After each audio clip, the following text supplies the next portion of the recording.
Bapak Ibu kaum muslimin wal muslimat, as-shaimin was-shaimat rahimakumullah. Pada siang hari ini kita kembali hadir bersama-sama di majelis ilmu ini dalam waktu yang singkat.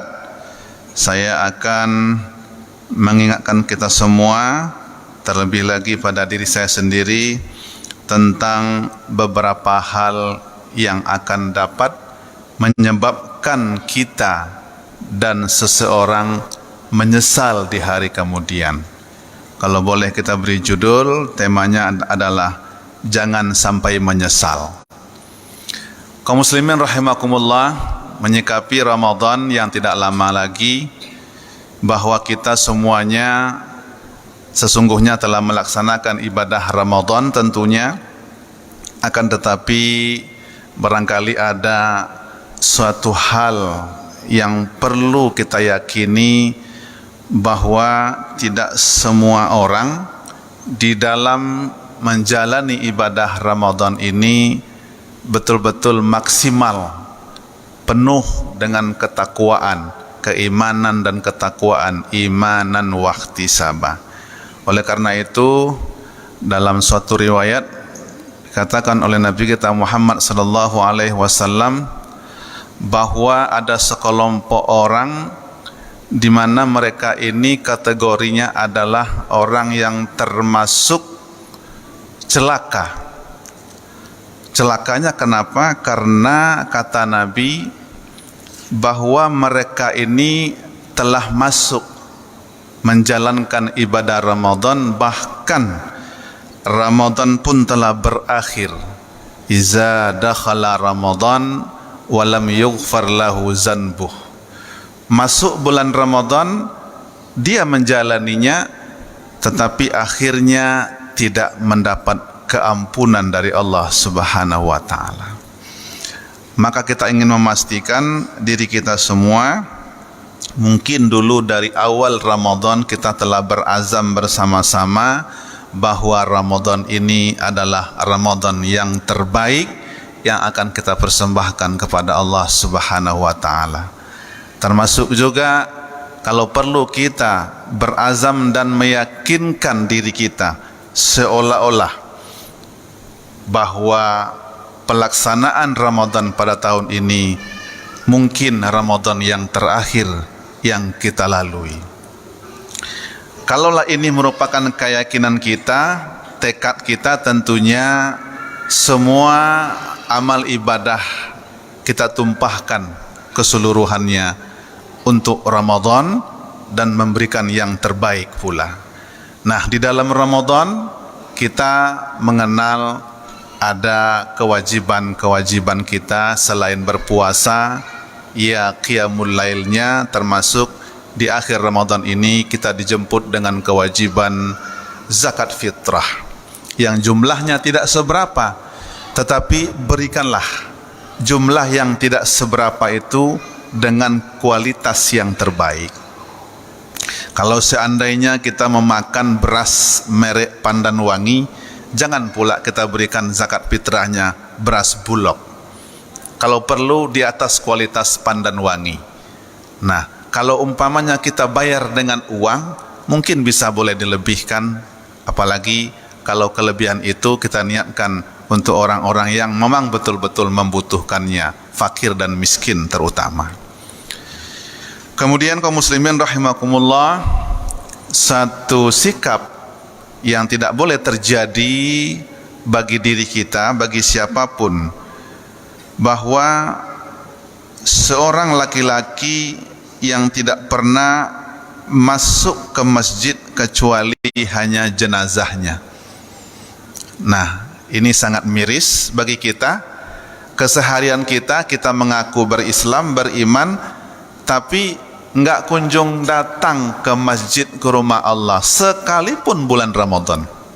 Maka beruntung bapak-bapak, ibu-ibu, pada siang hari ini Allah berikan kesehatan, berikan kekuatan, dan juga diberikan kesempatan, kemauan untuk datang ke rumah Allah ini. Bayangkan di luar sana panas terik, tetapi Bapak Ibu masih sempat melangkahkan kaki dan mau datang ke rumah Allah ini sebelum nanti suatu waktu ajal kita datang. Mau tidak mau ya mungkin jenazah kita dibawa ke masjid, tetapi hanya untuk disolatkan. Solat itulah mungkin yang pertama juga, atau mungkin itulah yang terakhir. Oleh karenanya kita memastikan diri kita masing-masing jangan sampai menyesal. Nah, inilah judul tadi kita sampaikan. Jangan sampai nanti kita sudah disolatkan betul di masjid, tetapi sebelumnya kita jarang ke masjid. Bahkan ada orang umat Islam hari ini tidak pernah ke masjid. Kalaupun dia datang ke masjid, mungkin suasananya Idul Fitri atau Idul Adha. Itu pun dia pilih dan pilah. Syukur-syukur kalau Idul Fitri dan Idul Adha-nya di lapangan, baru dia mau datang. Kalau ke masjid mungkin masih berpikir dia. Nah, maka laki-laki di mana kita juga dituntut untuk melaksanakan solat fardu ini, 5 waktu ini, yang terbaik itu adalah di masjid, supaya kita menjadi laki-laki yang soleh.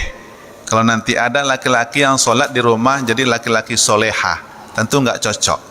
Oleh karena itu, posisikan diri kita sebagai ar-rijalu qawwamuna 'alan nisa itu, ya, selain pemimpin di rumah tangga, jika pemimpin itu ya dikenal sebagai orang yang bersikap tegas, orang yang memiliki komitmen yang kuat untuk beribadah kepada Allah, dan kita dikira oleh Allah. Tentunya perkiraan Allah itu tidak akan pernah salah bahwa laki-laki itu lebih kuat daripada perempuan. Nah, mari kita budayakan salat berjamaah 5 waktu, terkhusus di bulan Ramadan ini dan di bulan-bulan yang lain pun di masjid yang Allah cintai ini. Tentu pahalanya sangat luar biasa, kaum muslimin rahimakumullah. Kemudian yang kedua, seorang wanita yang tidak pernah menutupi auratnya di luar rumah kecuali ketika nanti saat suatu waktu dia telah dikafankan. Nah, mungkin kesehariannya, mungkin rezeki yang Allah berikan lebih dari cukup, tetapi pakaiannya seperti kekurangan kain, tidak pernah menutupi auratnya, tidak pernah takut kepada Allah apalagi kepada manusia.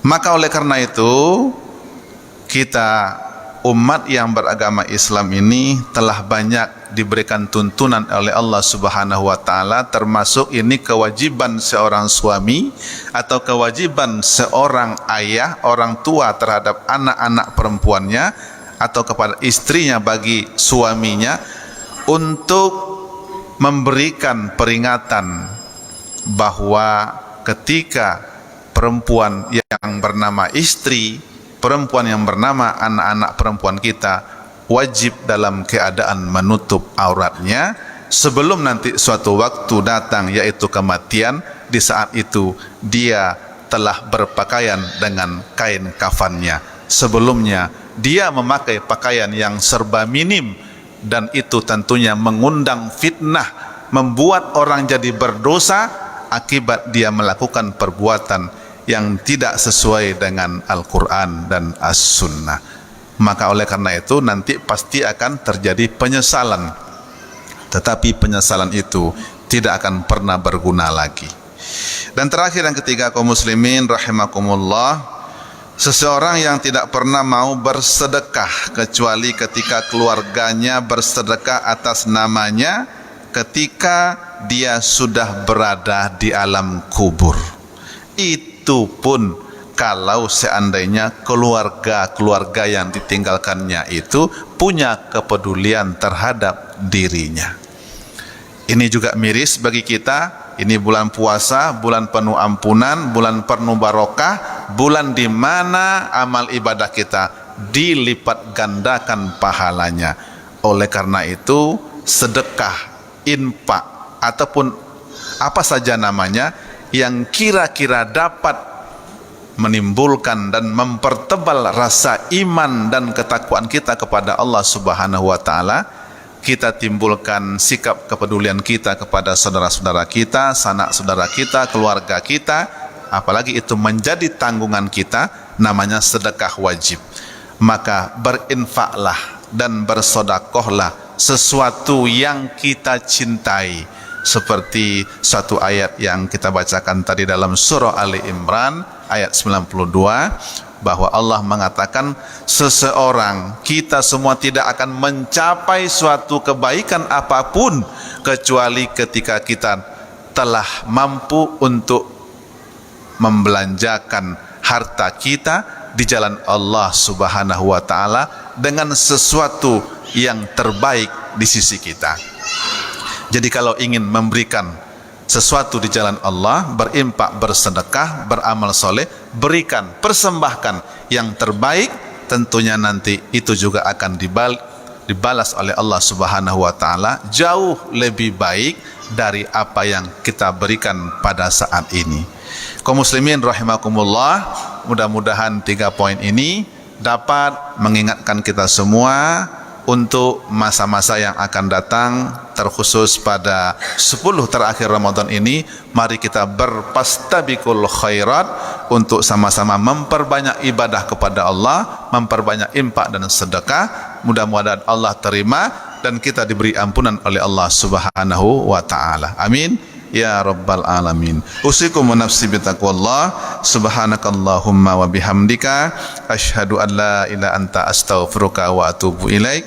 Wassalamualaikum warahmatullahi wabarakatuh.